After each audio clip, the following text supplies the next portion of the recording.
ஒரு நாள் அமுதம் என்ற பெரிய கப்பல் பசுமையான கடலின் நடுவே பயணம் செய்து கொண்டிருந்தது. அந்த கப்பலில் பலர் இருந்தார்கள். தொழிலாளர்கள், பயணிகள், சிறுவர்கள்.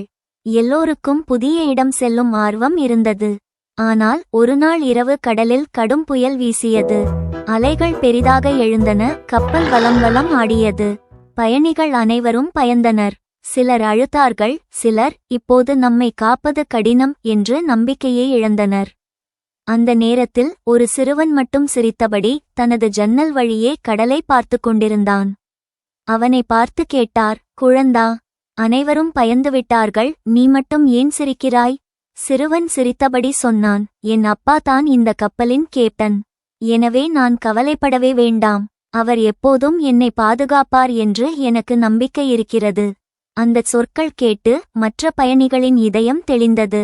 அவர்களும் தங்கள் பயத்தை விடுத்து நம்பிக்கையுடன் காத்திருந்தனர். சில மணி நேரத்தில் புயல் அடங்கி கப்பல் அமைதியான கடலில் நகர்ந்தது. கதை சொல்லும் செய்தி: வாழ்க்கை எனும் கடலில் எத்தனை புயல்கள் வந்தாலும் நம்பிக்கை வைத்தால் அமைதியும் சந்தோஷமும் கிடைக்கும்.